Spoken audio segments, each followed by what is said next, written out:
Besok Komisi A DPR Jawa Timur punya program fokus begitu pada periode kali ini, di mana mereka semua ini di Komisi A ingin mendorong percepatan digitalisasi pelayanan publik di seluruh pemerintah daerah di Jawa Timur. Dan kemarin Komisi A ini sempat berkunjung juga ke Malang begitu di mall pelayanan publik untuk melihat bagaimana sebenarnya mall pelayanan publik yang sudah tersentuh oleh digitalisasi. Kita akan ngobrol bersama dengan Wakil Ketua Komisi A DPR Jawa Timur dari fraksi Gerindra untuk dapil 12 yaitu Budi bersama dengan Bapak Haji Budiono SOS MAP. Dan kali ini pemirsa kita akan tanya secara langsung gitu ya dengan Pak Budiono. Waalaikumsalam, Mbak. Gimana? Alhamdulillah, ke Malang bersama teman-teman mendapat satu kehormatan dari Pak Wali Kota dan Pak Wali dengan program-programnya di Wali Kota di Kota Malang. Hebat, luar biasa. Melihat digitalisasi sudah menyentuh yang namanya mall pelayanan publik. Iya. Apa antusias dari masyarakat ketika Bapak kemarin berkunjung bersama dengan Iya, ketua. Jadi rombongan kami dipimpin oleh Pak Ketua Komisi A di pelayanan publik Mall Malang memang luar biasa. Jadi pelayanannya sudah satu atap di beberapa pelayanan sehingga masyarakat sudah sangat dimudahkan sekali. Satu tempat sudah bisa mengurus beberapa kegiatan. Nah, inilah yang kemarin merupakan contoh mungkin kita terapkan di daerah-daerah yang lain, karena tidak akan mudah menuju Kota Malang karena mungkin fasilitas dan mungkin Kota Malang sudah siap. Tapi yang daerah-daerah tertentu ini yang perlu tentunya harus kita persiapkan supaya bisa seperti Kota Malang. Ini pilot project berarti dari Kota Malang sendiri. Boleh disampaikan juga ke pemirsa terkait dengan hal-hal yang kiranya perlu dilakukan oleh masing-masing daerah di Jawa Timur ini agar yuk kita segera menjawab digitalisasi karena ini merupakan suatu keniscayaan ini. Iya, jadi memang pemerintah di Jawa Timur, tentunya di beberapa kabupaten ya. Kalau kota mungkin memungkinkan sekali ya, tapi kalau kabupaten ini kan infrastrukturnya perlu disiapkan. Kan belum ada gedung mungkin seluas seperti di Malang ada mall. Nah, di daerah-daerah mereka jarang ada mall ya. Sehingga bagaimana transportasi ini bisa disiapkan di beberapa daerah, sehingga masyarakat sangat dimanjakan, dimudahkan bagaimana pelayanan publik memang benar-benar bisa diakses oleh masyarakat. Jadi saya nanti bagaimana di pemerintah provinsi bisa membuat satu regulasi di kabupaten, bagaimana supaya kabupaten ini juga bisa memudahkan tentunya untuk kegiatan-kegiatan yang berkaitan dengan pelayanan publik di kabupaten masing-masing. Apakah sebuah dari Malang ini akan menjamah lain untuk bersosialisasi apa yang sudah didapatkan di Malang ini kemudian dikembangkan di apa yang kami lihat kemarin di Malang, coba nanti kita akan bawa ke Bojonegoro. Tentunya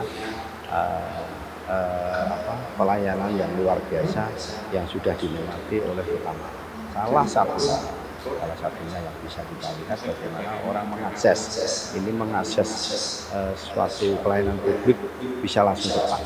Satu contoh saja, orang yang mungkin sakit yang mau ke rumah sakit, ini cukup mungkin dia menggunakan digital. Dia mungkin siapa dokternya, siapa kamarnya, jadi tidak usah harus datang di rumah sakit, dia sudah bisa mengakses. Menangannya dari rumah, tidak harus berjam-jam ngantri di rumah sakit. Contoh itu aja.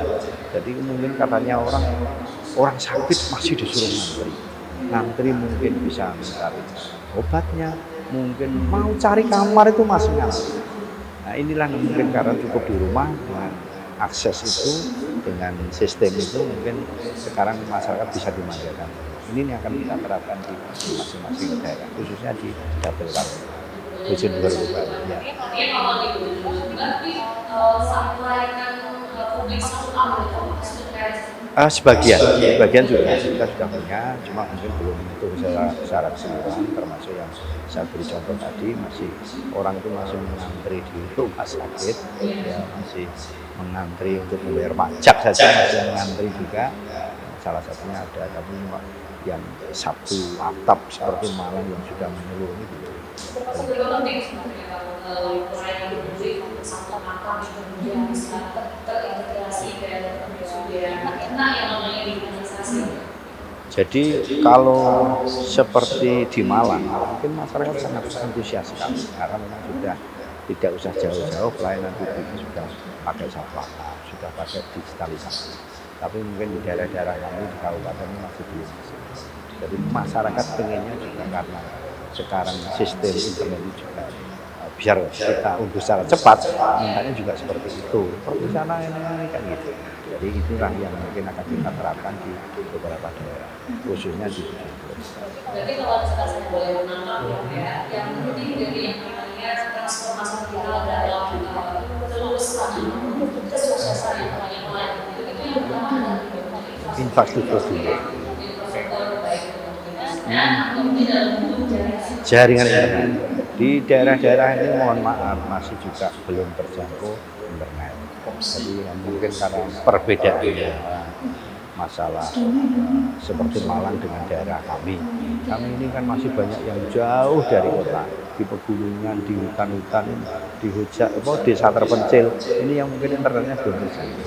Ini juga menjadi kendala kami. Mungkin jadi kami belum bisa seperti kota Malang, karena kota Malang itu hanya beberapa kecamatan aja. Sedangkan di kabupaten ini kan kecamatannya sampai puluhan. Seperti Bojonegoro 28 kecamatan. Kalau di Tuban 20 kecamatan. Ini kan masih banyak yang pedesaan yang belum terjangkau internet. Nah, inilah yang menjadi juga kendala pemerintah daerah bagaimana mengakses internet untuk supaya pelayanan publik ini juga bisa diterapkan secara maksimal. selain yang namanya internet ruang, kemudian dan infrastruktur tadi, yang disampaikan sama Pak Bapak itu terkait dengan hal-hal yang menjelaskan daerah, apalagi sih Pak sumber daya manusianya Kemudian yang kedua sumber daya manusia. Mohon maaf, di daerah-daerah terpencil, di pedesaan, tidak semua orang itu punya minimal HP, alat komunikasi. Ini tidak semua orang, kecuali mungkin anak-anak muda itu hampir menyeluruh. Tapi kalau yang sudah usia yang sudah agak tua, ini semuanya belum punya HP. Jadi ini juga perlu peningkatan SDM, peningkatan satu pendampingan kepada desa-desa itu. Umpama contoh aja, contoh kecil ya, orang bayar pajak. Ini kan di desa, ini masih pakai perangkat desa, datang ke rumah, gitu, untuk membayarkan. Kadang-kadang mungkin yang punya HP sudah bisa ngasih contoh. Ini Pak, caranya begini. Tapi kadang-kadang juga masih banyak sudah nggak mau ribet, saya tidak punya HP, saya titip uang saja, ini juga. Tapi risikonya juga ada. Sampai enggak mungkin ada oknum tanda kutip oknum tertentu mungkin kadang-kadang dikasih amanat itu aja kan tidak sampai kadang-kadang. Itu tidak semua. Tapi paling tidak bahwa jemput bila pemerintah desa ini masih ada pendampingan supaya orang ini bisa mengakses pelayanan publik. dengan penjelasan dari Pak Budi ini, pemirsa kita jadi tahu bahwa sebenarnya di Jawa Timur ini terkait dengan transformasi digital pelayanan publik itu masih belum sepenuhnya dijangkau di Jawa Timur. Masih yang pertama itu baru kota Malang, pemirsa, dan harapannya adalah bisa menjangkau daerah-daerah lain juga. Tapi memang belum ada beberapa hal yang dipersiapkan kemudian ada lalu juga transisi.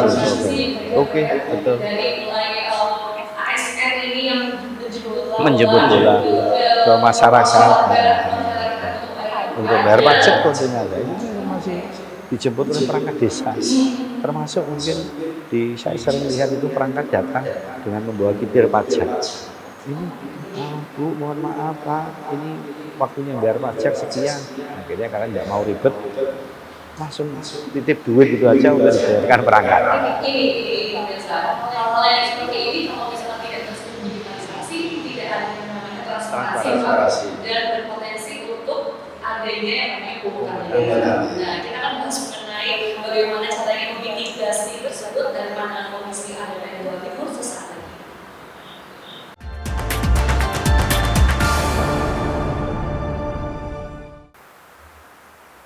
Nah, transformasi digital dalam mempercepat pelayanan publik ini pemirsa di Jawa Timur memang perlu karena memang secara peraturan daerah itu sudah ada begitu ya.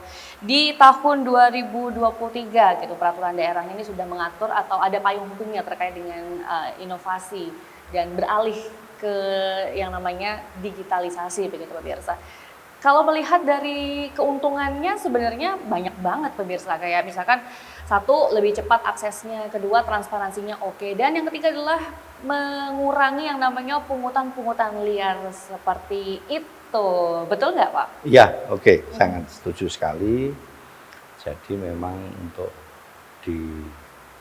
dikembangkan sistem digitalisasi ini memang salah satunya memang untuk mengurangi kebocoran.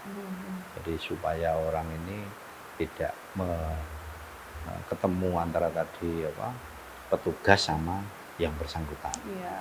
Kalau sudah langsung bisa online, jadi ini sistem ini sudah bisa dimaksimalkan tidak ada kebocoran karena memang mesin yang dipakai. Tapi kalau masih ada peluang ketemu orang atau mungkin titip orang, ini yang sangat berisiko. Akhirnya kadang-kadang tadi kebocoran akan atau mungkin ada satu uang tip. Baik. Karena tadi mau pesen tadi, titip tadi, sehingga dia juga akan menambah biaya lagi. Nah, iya. Tapi kalau dia langsung pakai alat, ini kan langsung tidak ada penambahan apa-apa. Cukup dengan tulisan di situ berapa bayarnya, hanya itu aja, Mbak. Iya, iya benar. Ini sebagaimana yang pernah saya sampaikan begitu ya pemirsa beberapa waktu yang lalu terkait dengan, jadi ceritanya tuh ada ini Pak, ada orang, jadi kalau kita melihat wilayah di Jawa Timur, kemudian kalau misalkan dilihat di dapilnya dengan juga Tuban dan juga Bojonegoro, ini kan potensi pertaniannya besar, otomatis petaninya juga banyak. Nah menurut data BPS, petani di Indonesia itu rata-rata usianya 40-an ke atas, di mana literasi digitalnya itu kurang begitu ya. Sangat kurang. Sangat kurang. Nah makanya Pak, ketika para generasi senior itu tadi, 40 tahun ke atas tadi, mau bayar pajak, nggak mau ribet, mending titip, terus dilebihin. Lah inilah yang masih sekarang terjadi di Jawa Timur. Jangan salah tapi Pak, petani-petani kan juga kaya-kaya ya. Kaya-kaya.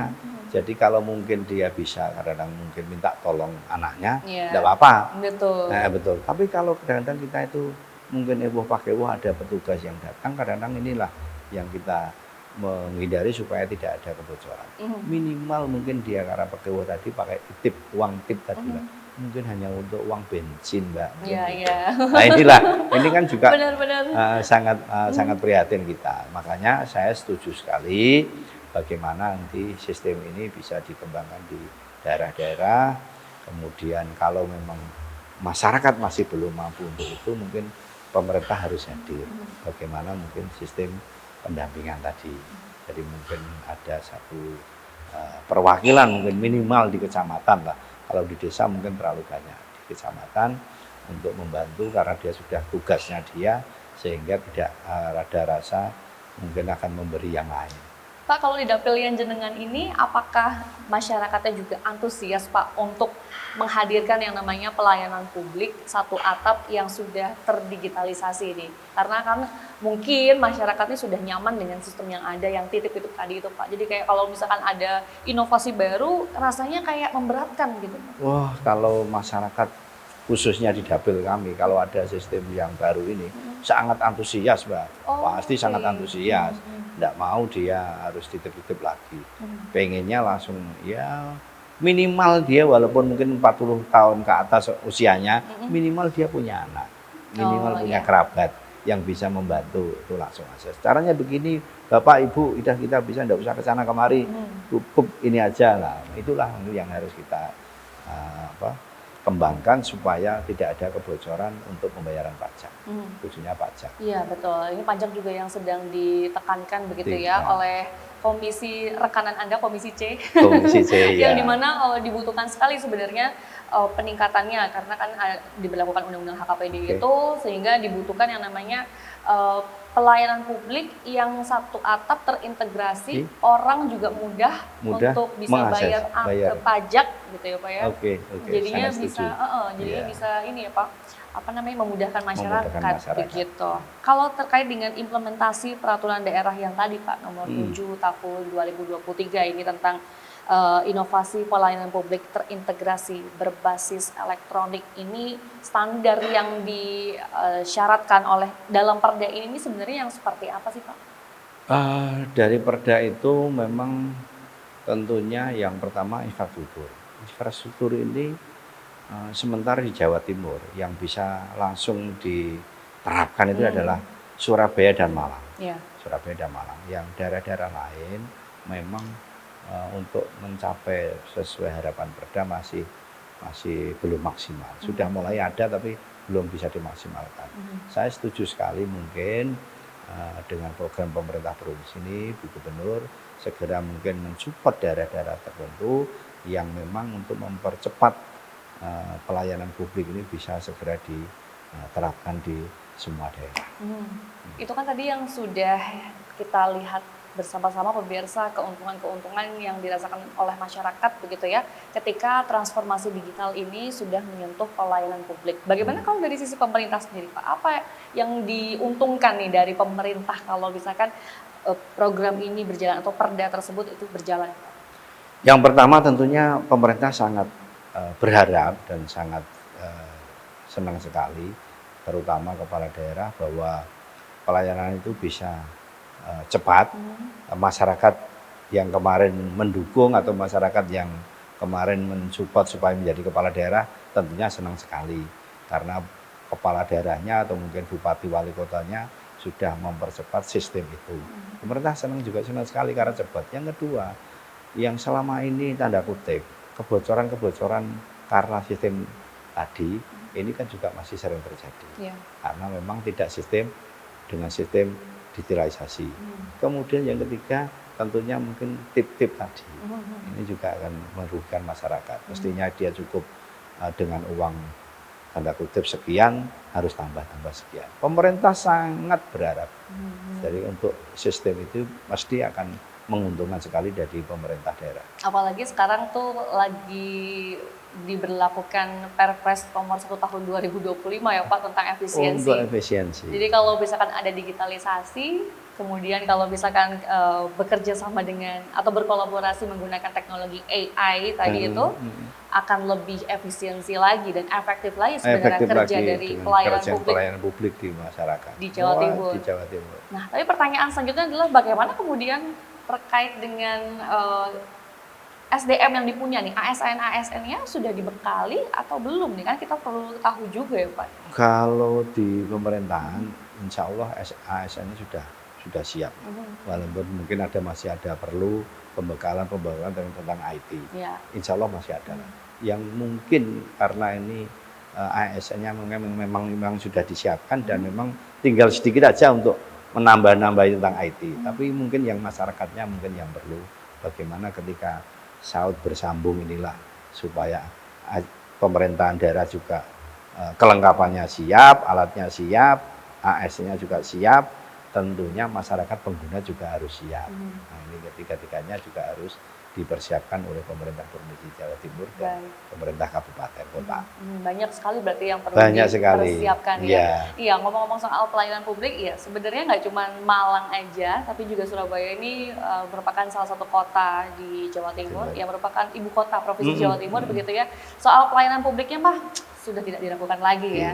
Bahkan di sana di dalam mall satu atap itu sudah ada juga yang namanya klinik investasi yang merupakan ranahnya DPM PTSP ya. Nah, jadi di sana para warga Surabaya ini nggak perlu ribet-ribet lagi kalau mau melakukan atau menggunakan yang namanya fasilitas dan juga pelayanan publik, contoh misalkan rumah sakit, kemudian juga investasi, lalu juga dan lain sebagainya.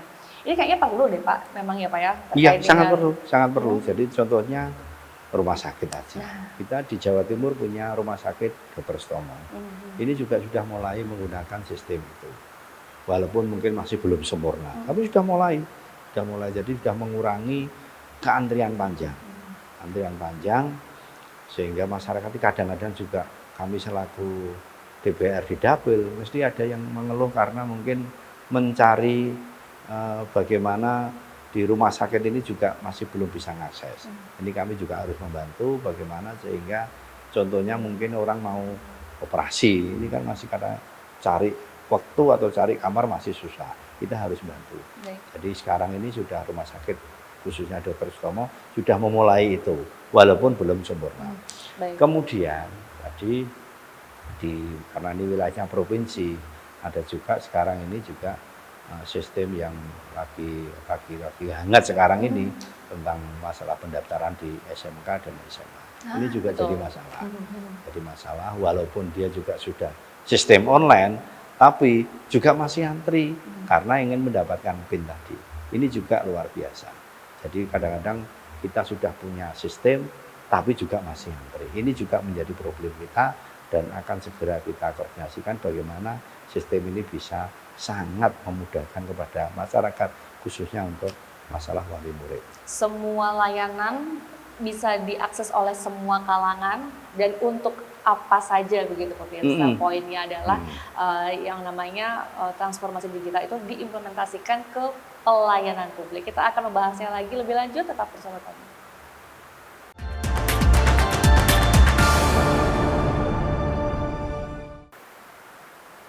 Nah pemirsa, tadi di sebelumnya kita kan juga sudah membahas banyak hal terkait dengan transformasi digital di Jawa Timur begitu ya. Memang prosesnya tidak mudah dikarenakan memang ada beberapa kendala-kendala, tapi insya Allah kami yakin dan juga Komisi DPRD Jawa Timur juga yakin ya Pak ya, bahwa yang namanya transformasi digital ini bisa diimplementasikan di seluruh wilayah di Jawa Timur. Namun ya bertahap tadi gitu, karena memang terkait dengan mungkin anggaran masing-masing pemerintah daerah itu juga berbeda begitu ya alokasi dananya. Tapi itu adalah suatu keharusan Pak, karena sekarang kita sudah merambah di dunia digital. Ini kalau misalkan kita nggak pakai dunia digital atau akses digital, bisa-bisa kita ketinggalan. Iya, betul. Jadi memang pemerintah Jawa Timur, kami selaku DPRD Provinsi memang sangat berharap bahwa transportasi digital ini harus menjadi satu tujuan di pemerintah provinsi agar kami bisa melakukan pengawasan lebih cepat.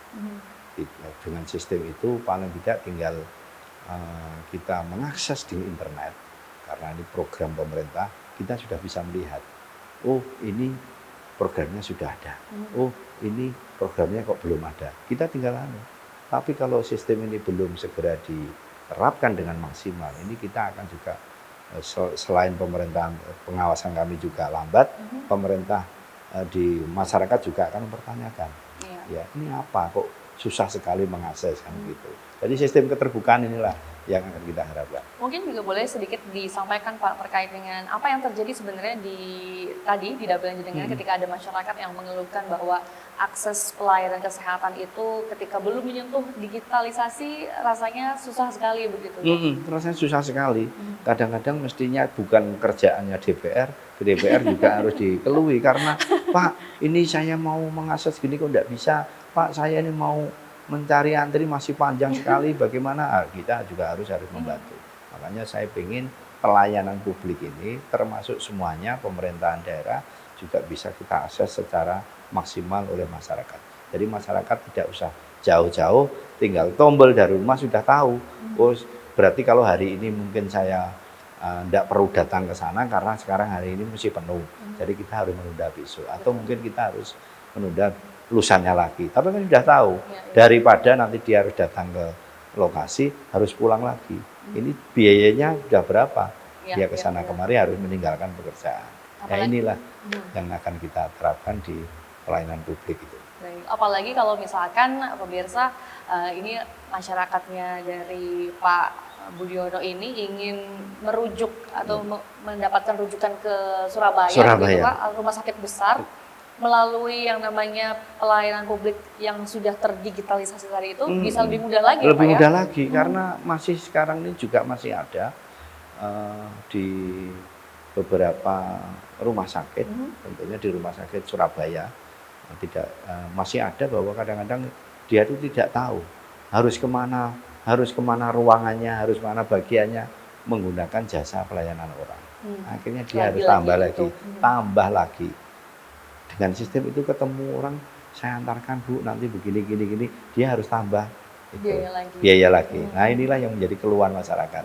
Makanya harus ada segera di sistem itu, para teman-teman di kepala dinas dan semua instansi segera menyiapkan itu agar semua masyarakat bisa mengakses dengan baik. Baik, sudah sejauh mana Pak sosialisasi terkait dengan pelayanan publik yang terintegrasi ini Pak?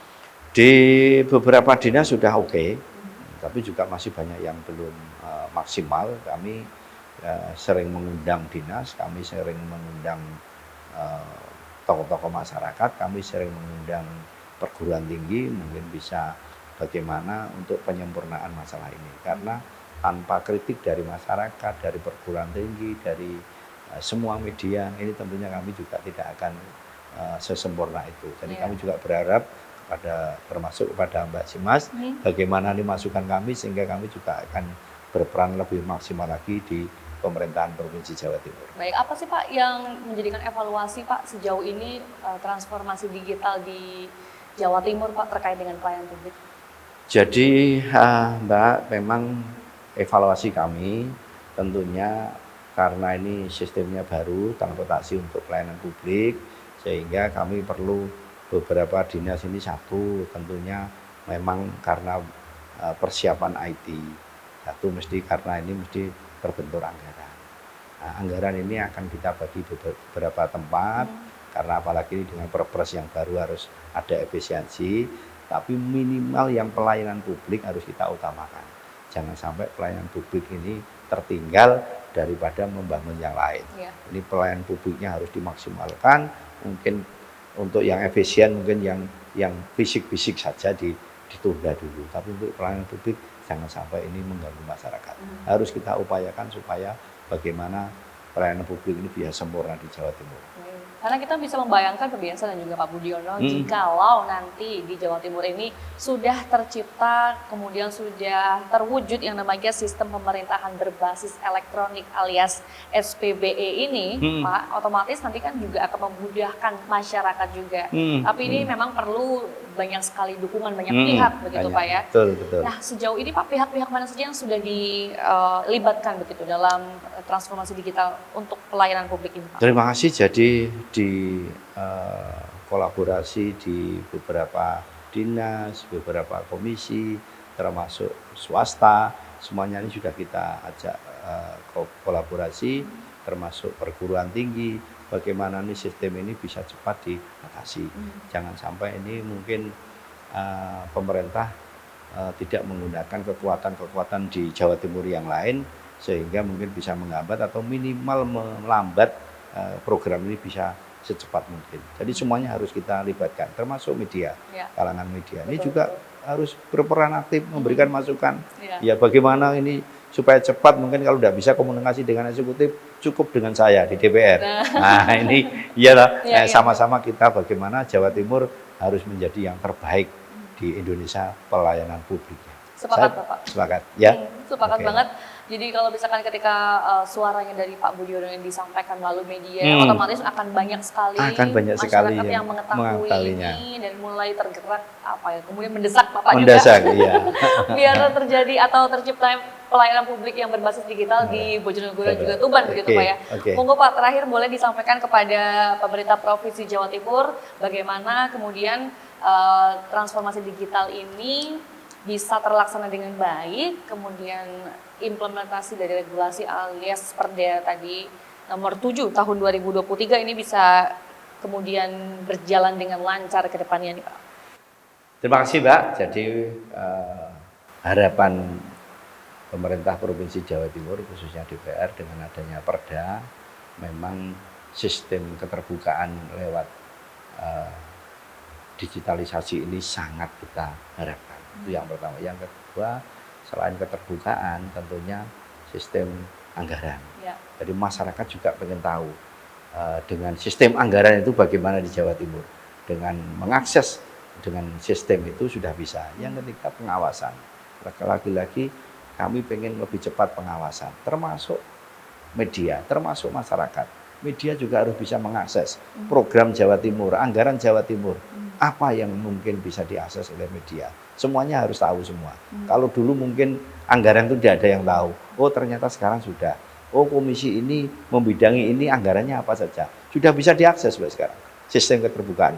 Sekali lagi kami selaku DPR Provinsi Jawa Timur pengen sistem ini segera menjadi contoh di khususnya di pemerintahan Jawa Timur untuk Indonesia. Baik. Saya pengen sekali. Baik. Dan tentu saja pemirsa, peran dari Komisi A DPRD Jawa Timur ini terkait dengan mendorong adanya regulasi, kemudian pengawasan, serta memastikan bahwa digitalisasi ini berpihak kepada masyarakat. Ini penting sekali pemirsa.